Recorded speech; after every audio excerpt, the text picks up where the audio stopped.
Fala aí, seu menino, beleza? Estamos aqui para mais um vídeo. Tô aqui no meu lugar que eu sempre venho aqui, né? No meu lugar de descanso. Bem ali tem um gatinho que eu já tentei chamar ele, gatinho até bonito. Mas ele não tem muito papo comigo não, né? Mas vamos lá, vamos continuar o vídeo. Hoje é para falar aqui. Desculpa, que eu acabei de comer. Porque o Bitcoin é superior às outras, né? As outras criptos, né? Como a galera aí do mundo Bitcoin, os holders de Bitcoin chamam, né?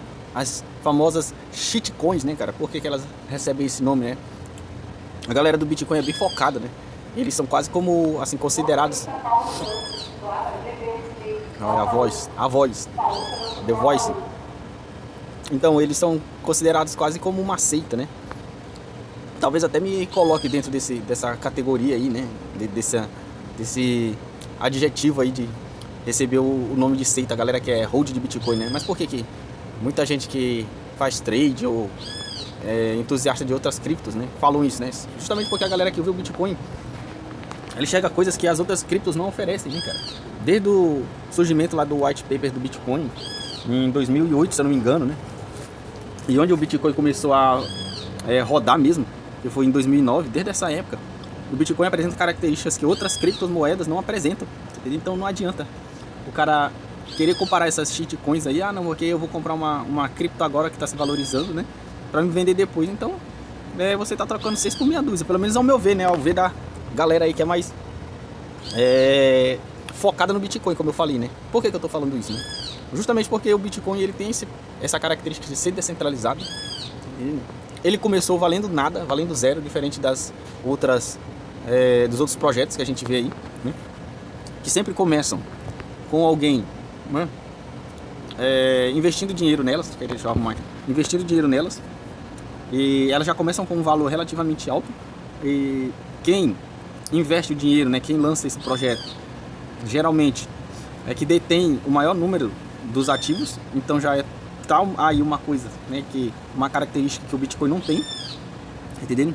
Na verdade são duas, porque o Satoshi, né, esse pseudônimo aí, né, que ninguém sabe quem é, ele simplesmente teve que fazer a mesma coisa que as pessoas que mineram Bitcoin fazem até hoje, né? Ou seja, ele teve que fazer todo aquele processo de minerar o Bitcoin, resolver os problemas matemáticos, enfim, né? Se você quiser saber mais como o Bitcoin surgiu, né? Como eles são, digamos assim, feitos, né? Como é o processo de surgimento de mais Bitcoins, deixa aí nos comentários que aí eu até gravo um vídeo aqui falando assim, a grosso modo, para você entender, né?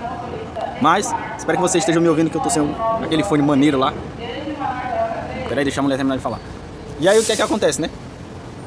Tem essa questão de que a pessoa, o banco, ou quem quer que seja, né, que lança o projeto, né, lança essas outras criptomoedas, geralmente elas detêm o poder da maioria dos ativos. Já o ativo já começa com um valor assim quase absurdo, né? Quando não é um valor relativamente aceitável, já é um valor grande, né? Na maioria das vezes são esses meme coins ou tokens, tá entendendo? E quando é uma criptomoeda que tem as características ali mais ou menos do Bitcoin, mesmo assim a gente vê que não é descentralizado, né, como o Bitcoin é, tá entendendo? E parece que começa a gerar um burburinho na rede, isso tudo é proposital, né, para que o indivíduo vá lá, né? Não, surgiu uma nova criptomoeda, ela está se valorizando, aí o cara lá que faz trade, né, o que vende curso de trade, enfim, né? Comecei a analisar também essa questão do trade. Eu sempre questionei, né? Essa questão de fazer trade, ganhar dinheiro, né? Trocar Bitcoin por Fiat, pra mim nunca foi uma... Acho que é por isso que eu nunca me interessei por fazer trade, né? Nunca me pareceu uma ideia assim sensata, né? Trocar Bitcoin por Fiat, enfim. E aí, depois que gera esse burburinho ali dentro da comunidade, o cara simplesmente vai lá, dá o projeto como cancelado, né? Simplesmente desaparece, o projeto desaparece, e como ele troca aqueles ativos por Fiat, né? E como ele detinha o maior número de ativos desse projeto, né? As outras pessoas simplesmente ficam desamparadas, né? A ver navios, literalmente, né? Então essa é uma das características do Bitcoin, né? Geralmente a pessoa que é hold de Bitcoin, dificilmente ele vai vender os Bitcoins dele, né? Até porque ele não pensa, né, como eu falei no último vídeo, o Bitcoin ele não vem só resolver um problema financeiro, né, mas ele muda até a percepção temporal do indivíduo, né? Então o indivíduo ele começa a pensar a longo prazo, né? Principalmente quando ele tem filhos, né, tem descendentes, né? Enfim. E aí o que é que acontece, né? Tem essa questão, né, de ser descentralizado, geralmente é um banco, né? A gente viu o que aconteceu com aquelas meme coins lá, do Trump e outras meme coins, teve a do Javier Milei também, enfim.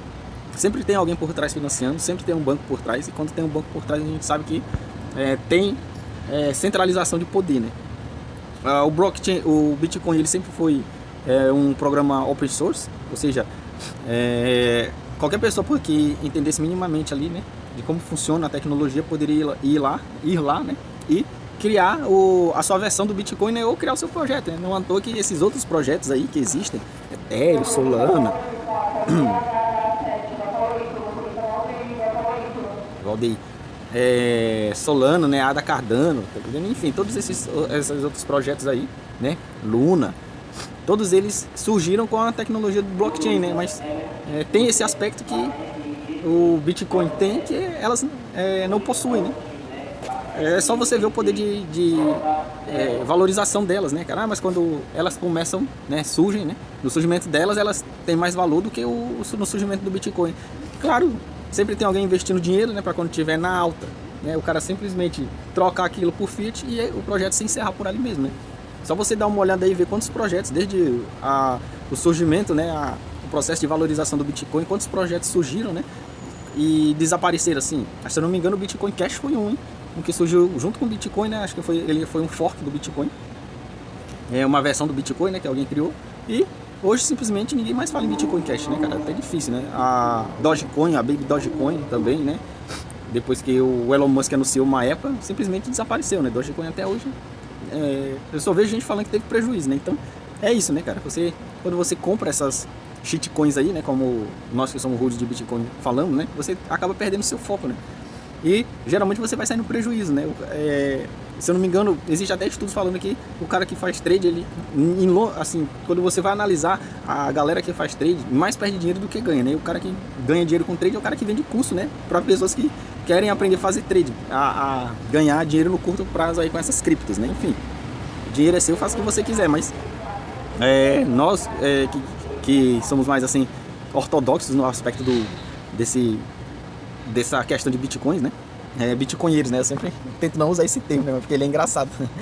Mas nós que somos bitcoinheiros, cara, nós não perdemos tempo com outras criptos, né? Eu lembro que no começo, assim que eu conheci o Bitcoin, principalmente pela questão do logotipo, né? Da logomarca das criptos, né? Isso me chamava muita atenção, achava bonitinha lá, ia lá e comprava algumas logomarcas. Se eu não me engano, eu comprei uma Tron uma vez e nunca valorizou, se desvalorizou, até esqueci elas lá na Binance, eu deixei lá, nunca mais vi, né? E continuei fazendo, parei com isso, depois eu percebi que eu tava perdendo dinheiro, né? Ou, não, as que tinham lá eu troquei todas por Bitcoin, foi isso. Troquei todas por Satoshi, né? E foi isso que aconteceu, cara. Deixando como Satoshi, elas estão se valorizando muito mais do que comprando essas Tron aí, porque é só uma shitcoin, cara. Tem alguém por trás, tem alguém financiando, tá entendendo? Tem alguém que detém a maioria delas, né? Você não sabe quantas irão surgir, tem a questão da emissão. Bitcoin a gente sabe que ele é limitado, são 21 bilhões de Bitcoin que existem. Satoshi, ele teve o mesmo trabalho que os mineradores têm até hoje, ele só teve alguma vantagem porque foi ele que criou, né, o projeto, então ele tinha pode-se dizer que ele teve algumas vantagens, né, no processo de mineração, mas o Bitcoin começou, quando ele minerou o Bitcoin valia nada, tá entendendo? Agora essas moedas que surgem aí, que tu nem sabe quem está por trás, você não sabe qual a quantidade que existe, tá entendendo? A escassez do projeto, não é descentralizado, tem alguém manipulando sempre, tem alguém supervalorizando para depois trocar por fiat e o projeto simplesmente acabar de uma hora para outra, tá entendendo? Então, assim, meu conselho, né? É só um conselho, mas você vai fazer o que quiser, né? Não é uma dica de investimento, procure um profissional, mas o meu conselho é, cara, não perca tempo com shitcoins, né? Eu já falei aqui todas as características que essas shitcoins têm, memecoin, ou seja, um projeto assim que aparenta ser mais sólido, né? É só você comparar com o Bitcoin, cara. Todos eles surfam na onda do Bitcoin, né? O Bitcoin sobe, ela sobe também. O Bitcoin cai, eles caem também. Mas todos pegando carona nesse hype ou nessa queda, né? Do Bitcoin. Então o Bitcoin está se mostrando soberano a essas outras shitcoins aí que, no final das contas, não passam de fiat disfarçadas, né? De cripto. O Bitcoin, ele veio justamente para mostrar, né, que a centralização e a não escassez de um ativo, né, ela não é a saída, né? A saída é o indivíduo ter a liberdade dele de fazer o que quiser, né, sem depender de moeda do governo, né, porque isso é que faz o indivíduo refém, né, de todo esse aparato governamental que a gente vê hoje, né? Enfim, o Bitcoin ele vem resolver questões muito mais graves do que simplesmente... Poxa, Marcelo Silva. Então, ele vem resolver questões muito mais graves do que simplesmente o acúmulo de riqueza. Beleza? Espero que tenha ficado claro. Estou aqui no horário do meu almoço. Espero que tenham me ouvido. Vou já voltar para o trabalho. Setembro já começou. 1º de setembro hoje. Espero que seja um mês abençoado por Deus. Amém. E é isso. Obrigado por ter assistido até aqui. Se inscreve aí no canal, curte, comenta, compartilha. Abraço, seu amigo da vizinhança. Até a próxima aí. Falou!